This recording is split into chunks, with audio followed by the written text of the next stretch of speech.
Greetings, urban farmers, gardeners, and healthy food visionaries. Farmer Greg here, and welcome to the 448th episode of the Urban Farm Podcast, where every day we work together to educate and inspire you to become part of your food revolution. Hey there, this is Janice, the Urban Farm Podcast Manager, and I'm excited about the new growth in our farms and gardens everywhere I turn, and I love that we get to be a part of it.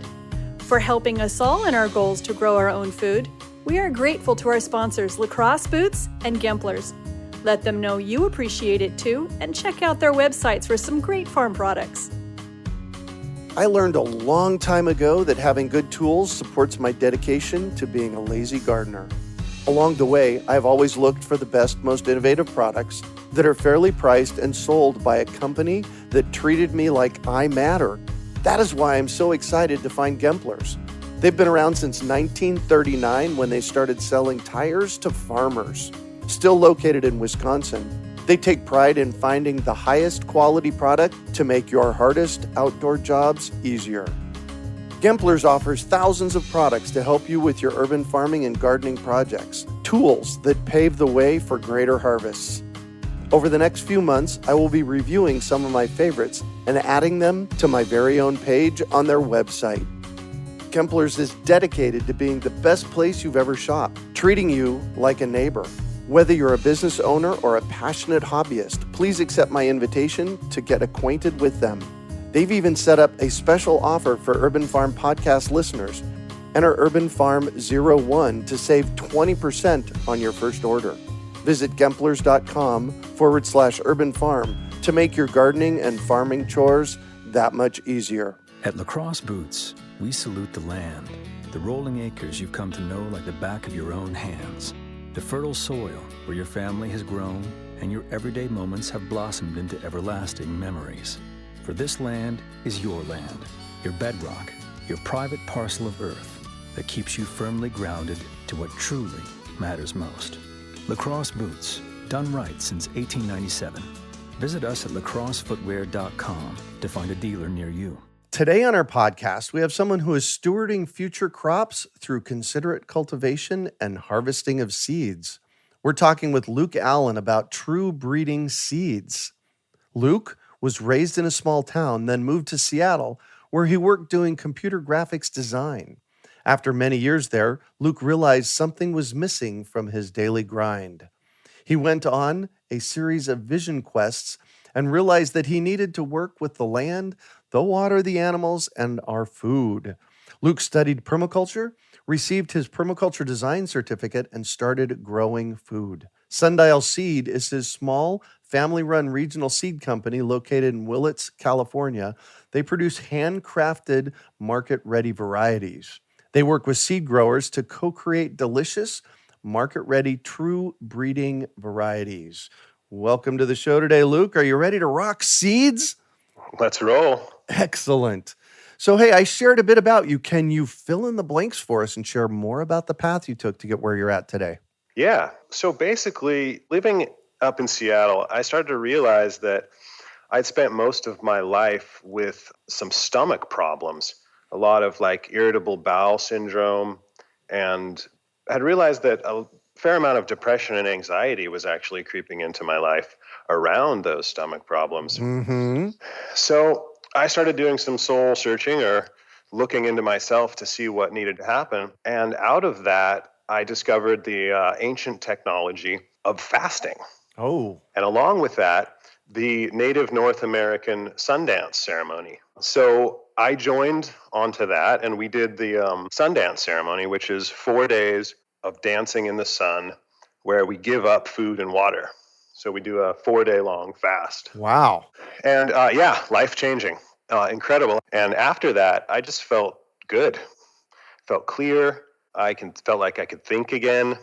And it became pretty obvious that I was living in a fantasy, spending most of my days in my thoughts, separate from reality of where my food is coming and how this earth actually is that I live in. So I changed that. Like you were saying, I studied permaculture, moved to the countryside, started raising food. We got into pigs and ducks and goats and growing food, and then started to really discover through having our first child that seeds were an incredible resource for us to craft our food system, and the nutrition and taste of our food has a lot to do with the varieties that we are creating here. So we got into the working with a local seed company here for about 5 years. Right. And they went out of business. And so I started up my business after that. Nice. There's several places I want to go. And one of them is, you mentioned permaculture design course, or a PDC. Yeah. Would you tell our listeners what a PDC is, and maybe give us 2 cents worth of what you got out of your PDC? Yeah, definitely. So a PDC is usually a longer course than like to stretch it over at least a few months, if not a year, to really give it time to sink in. Because what we're looking at in PDC is cycles and patterns. Mm-hmm. So we can see that over time a little bit. And basically what we're looking at is the cycles and the patterns, the flow, the relationships between the entities. A lot of times we focus maybe too much on the entity itself, like say chicken poop or the seed. So in permaculture, we not only look at the things, but we look at the relationship between the things. How does that chicken poop come into being, and where does it go after? And water systems, air systems, road systems. How do we move from one place to the other? So when you start looking at everything as all these systems and patterns and cycles, it starts to click that this is the way Earth is. This is the way our life is. So you start to apply that to your farm and your business and your life, and things blossom in that sort of cyclical way. That's the cool thing about permaculture, is once you start learning it, and I took it my first thought was it was a gardening class or a way to garden better, and it filled up every part of my life. Have you found that? Totally. Absolutely. Business, relationship at home. It's just as helpful to be in a more non-violent way, to communicate and to see what's going on with a little less judgment. Yeah. I'm curious about something. You mentioned fasting and the festival that you went to, and fasting for 4 days. Oh my gosh, I can't even imagine that. I recently discovered this notion of fasting for 14 to 16 hours a day and then eating during the middle of the day. And I've already lost about 8 pounds, which is really cool. And it feels to me like I'm feeling better. Tell me about that. Yeah, well, it's a really ancient technique. Every culture on Earth has had a fasting ritual or a fasting thing that they would do. Science has backed it up. It removes heavy metals. We all know heavy metals can get in the way. Psychology has backed it up with it. What happens in psychology is the way I like to put it is, we end up without food and whatever we're fasting from, we end up eating our bad habits. Oh, yeah.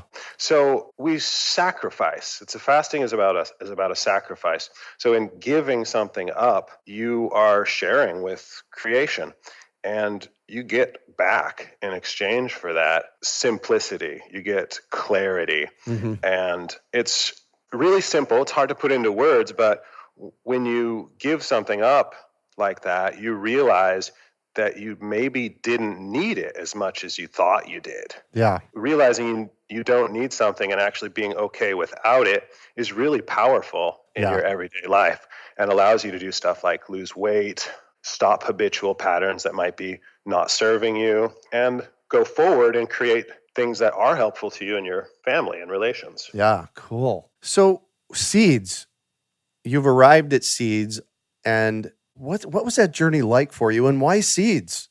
Seeds, I guess it satisfies all parts of my being. I'm pretty, can be intellectual at times, also just like to be dirty.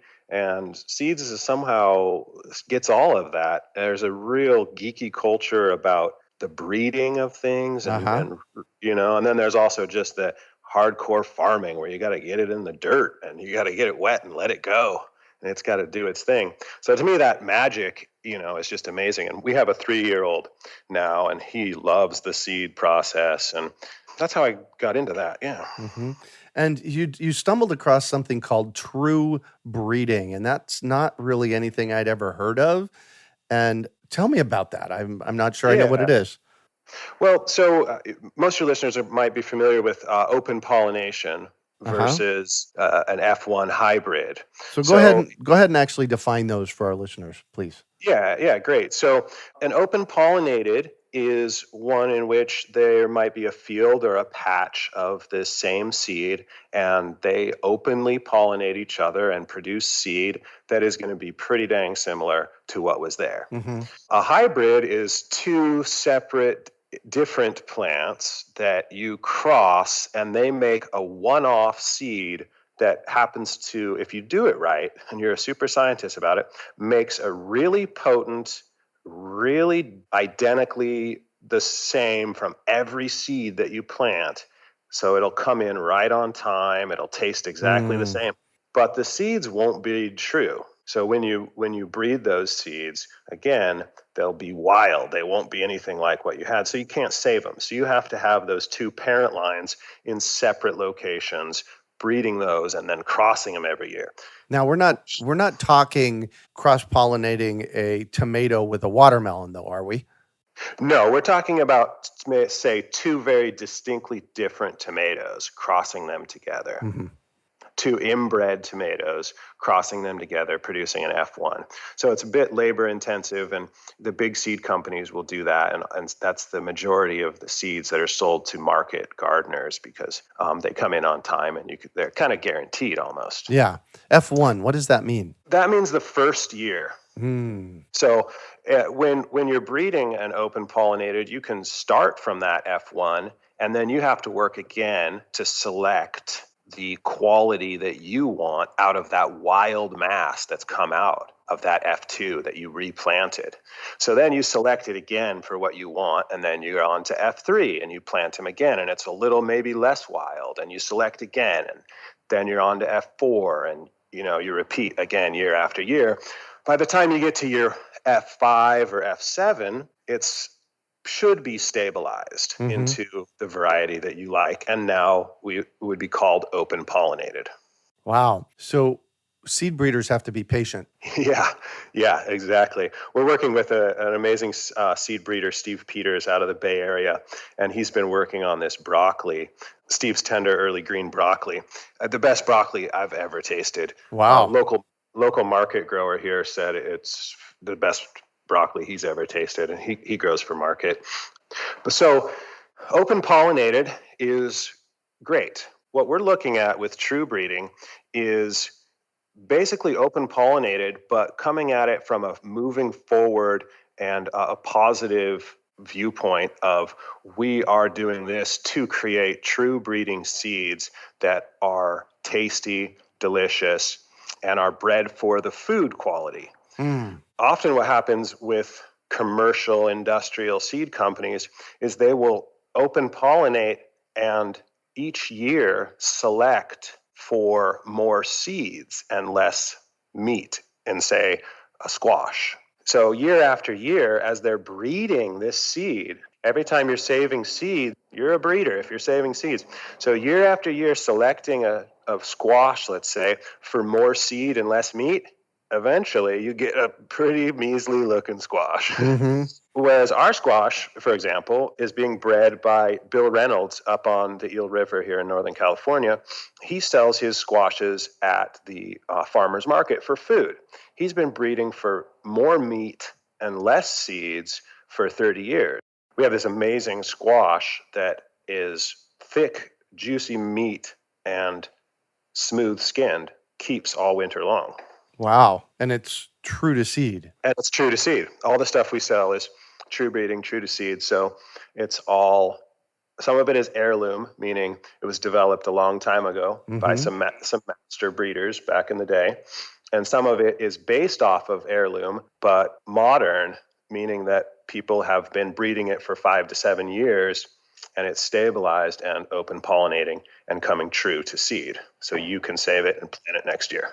And how many seed breeders are you working with? 5. Cool. And what's that process like? It's different between the seed breeders. Steve Peters is pretty much his independent powerhouse that he does his stuff and has been doing it for 30 years. And we just tell him what we're interested in, and he, does his best to produce what he can. Another situation is a local breeder that has been breeding quinoa for about 15, 20 years. Wow. Yeah, she has been collecting quinoa from the USDA and naturalizing it to her environment. And so we, just love what she's doing. So we just buy her quinoa and she keeps going. She also did a project with a celery that she brought the celery up here to our region in Northern California. The first year it bolted. She couldn't get any celery. She kept working with it. And over a decade later, she can overwinter it into the spring with delicious stalks the whole time. Wow. And it won't bolt. Yeah. Explain bolt for people that... Bolt just means go to seed. Perfect. So I actually dug you up. I was looking around the internet for something, and I stumbled across your website. And when I saw your website, it's like, wow, got to get this guy on the show talking about tree collards.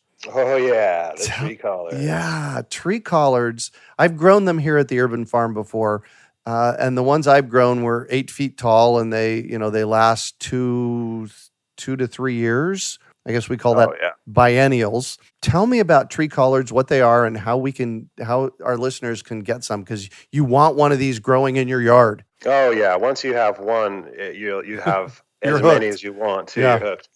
Yeah, we work with a local grower here, Richard Jeske. He's been doing tree collards for 30 years, and they're amazing. They're perennial. Around here, they just keep going. He has some that are, 5, 10 plus.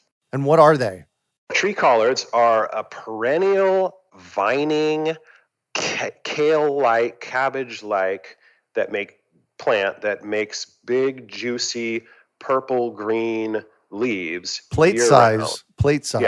Yeah, huge. plate size, giant leaves year-round.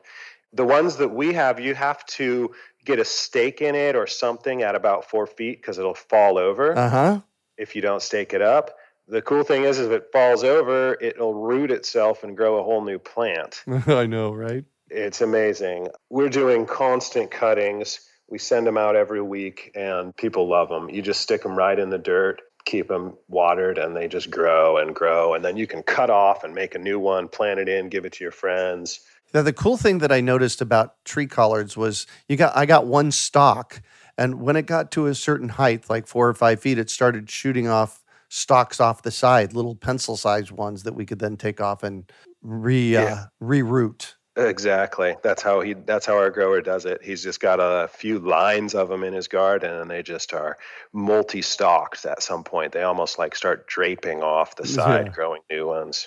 And they're tasty too. Oh yeah, they're amazingly sweet. We put them in smoothies, stir fry them with lard, whatever. Cool. And so you have the tree collards, you got seeds. How many varieties of seeds do you have?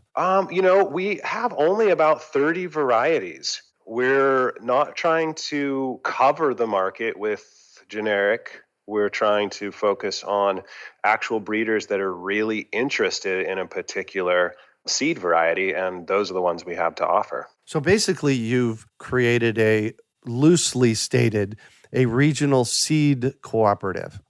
Yeah, in a lot of ways, that's what we're shooting for. We're trying to do it under the realm of a business so that we can help the seed growers keep doing it. There's not a huge market for them to make a bunch of money on their seeds. So it's challenging for them. So we are paying top dollar in the market to the breeders. Yeah, one of the things I've noticed is that we do a large seed event here in Phoenix every year called the Great American Seed Up, where we basically bring in 2 to 3,000 pounds of bulk open pollinated seeds, and people can come into a room and scoop them up. And it's amazing to me when you're buying in bulk like that, how inexpensive they are. I know, it's mind-boggling. I know. And so I'll actually want to talk to you about some of your seeds, see if we can get them distributed through our event. But most of the seed cost is in the packaging, is it not? Yeah. In our case, we're buying from local, or not super local in our town. It's all on the West Coast here, though. Small growers. So, Yeah. like I said, we are paying a little bit more for those seeds than, Yay. well, a lot more than like the big commercial industrial that's Yeah. buying from China these days, even. Right. So what are you noticing about the seed world right now? That there's a continual decline of good varieties. Mm-hmm. And there seems like there's a huge interest in people in seeds. Oh, yeah. So it's an interesting time where there's declining variety, declining biodiversity in our open pollinated seeds, and an increase in interest and activity in the social area of it. So We have our work cut out for us. yeah, that's what it is, huh? Cool. What is your website? Oh, yeah. So our website is www.sundialseed.com. Perfect. And you can check out the seeds there. Yep, and you can order tree collards on there. Perfect. Do you have a favorite seed? Oh, yeah. Let's see. I think my favorite seed is the Dark Star Zucchini. It is an open pollinated, true breeding zucchini that was developed by Bill Reynolds and another guy. What we're doing here is we're trying to basically compete or get better than the F1 hybrids. Mm-hmm. So this Dark Star is right on par with the top-notch hybrids. It comes in on time. It produces super uniform. It's way better tasting, and it's a star. Nice. So I'm going to shift on you, and I'd like for you to talk about a time you failed, how you overcame that failure, and what you learned from it. Well, I would pick like this time with my dad where I thought maybe I was right and, forced the issue and forced the separation, and it didn't work. And luckily I realized that it didn't work. And as soon as I realized that, it was really apparent, and this is like something I keep noticing over and over, that creation or our life here will keep presenting what we need in the moment. And as soon as I realized that, it was so easy to overcome the problem that I had created. And all it took was, getting back in touch, and it worked, I hear you on that one. Yeah. I'm over here just visiting back. My dad's no longer with us, and visiting back all of those times where I knew I was right. Yeah, right. Yeah, my dad left us a few years ago too. Yeah, sorry about that. I did a course at Landmark Education about, oh my gosh, coming up on 30 years ago. And I love one of the sayings that I took away. You can be right or you can be happy. Yeah, that's a classic one. It is. It is. So what do you consider your biggest success? Oh, that's an easy one. My 3.5-year-old. Mm-hmm. He's happy. He's healthy. He wakes up ready to go every day. And it's just amazing to see the life force that a young person can have in this world. How is he interacting with the seeds? He loves it. He plants them out in our garden, and he helps pack sometimes. He loves helping fill seeds. I don't let him do the labeling yet, but yeah, he thinks they're really cool. We did corn last year. He still talks about that all the time. Nice. Well, you know what? My mom started me in gardening when I was really young. Here we are almost 60 years later, and it still lives with me every day. So thanks for doing that. Cheers. Yeah, that's what I want. Yeah. So what drives you? I think the drive that I feel is from relaxing the mental, driving. Mm-hmm. And releasing into the flow. And it's like I'm being driven. So not trying to drive anything, but relaxing a bit. And, you got to stay on top of everything that's presented to you. But letting it be presented is what really drives me these days. Yeah, almost like you're being led, but you have to be. Yeah. Yeah. Exactly. Yeah, I can completely get that.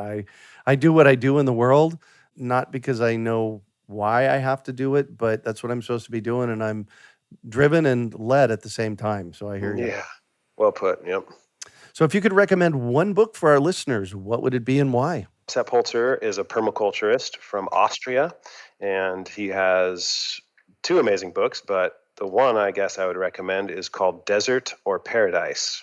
And it's an amazing account of a bunch of his projects around the earth where it was desert, and within a season or two, he turned it into paradise. Ah, nice. And he documents that in his book. Yes, with pictures and stories, and it's incredible. Cool. And what one final piece of advice do you have for our listeners? Take time to listen to the birds. And there you have it. Thank you so much for joining us on the show today, Luke. It's been a real pleasure, Greg. Absolutely. One of the things, so we want to know where to get these tree collards and seeds at. So what's your website? Sundialseed.com. Perfect. And I want to talk, I know we're kind of approaching the end here, but I think it's really important to tell people about the tree collards and how they're going to get them and what to do with them so that they can be successful. They come as a set of 3 cuttings, and you should plant them immediately. Regular garden soil, either in the ground if it's warm enough, or in a good-sized pot. You don't want them to dry out too much, and you don't want them to be too soggy. I also don't want the bottom of the tree collard cutting to touch the ground if they're in a pot, like touch the bottom of the pot. So, oh, wow. You know, they need to be in a good amount of soil so they can stay moist, because it does take a couple months for them to root. Mm-hmm. They'll start making leaves right away, but they might not necessarily be rooting for a while. So it's real easy. It just takes time. And then once they get rooted, they'll just keep going. Do you ever add rooting hormone? Some people do. We don't, just because we have so many going that we don't need to. But if you're in a hurry, I think that would probably help. Yeah, perfect. And one of the other techniques that I've used with cuttings is actually putting a little tent over a plastic bag over the top of it so it retains its moisture. Have you found that to work? That does work with cuttings, yes. Yeah. If you can do that, it does help with cuttings. Especially if you're in a dry environment, like here in Phoenix. Yeah. Great. Yes. Your website again? Yeah, come check it out at www.sundialseed.com. Thank you. And you can find show notes on today's podcast at urbanfarm.org/sundial. We are your urban farming resource. You can find us on iTunes, Google Play, Stitcher, iHeartRadio, and everywhere podcasts are found. Also visit urbanfarm.org to find articles, webinars, courses, and more. Well, that's it for today. Thanks for joining us on the Urban Farm Podcast. At Lacrosse Boots, we salute the land. The rolling acres you've come to know like the back of your own hands. The fertile soil where your family has grown and your everyday moments have blossomed into everlasting memories. For this land is your land, your bedrock, your private parcel of earth that keeps you firmly grounded to what truly matters most. For it is the land of bonfires that torch a night sky, the land of dirt-flinging afternoons that wash away everything but the here and the now. The land where you plant seeds of strength and promise, of faith and togetherness. And so, with rubber on foot and pride in soul, you work the land, you play the land, proudly honoring the timeless agreement that by always nurturing the land, it will forever return the favor. Lacrosse Boots, done right since 1897. Visit us at lacrossefootwear.com to find a dealer near you. We hope you enjoyed today's episode of the Urban Farm Podcast. Remember to listen for tips, advice, and resources to help you on your journey with urban farming. You can find us on the web at urbanfarm.org or send us an email to podcast@urbanfarm.org. In the words of Vincent van Gogh, great things are done by a series of small things brought together. Be encouraged that with each lesson learned and skill developed, you are one step closer in the direction of your dreams.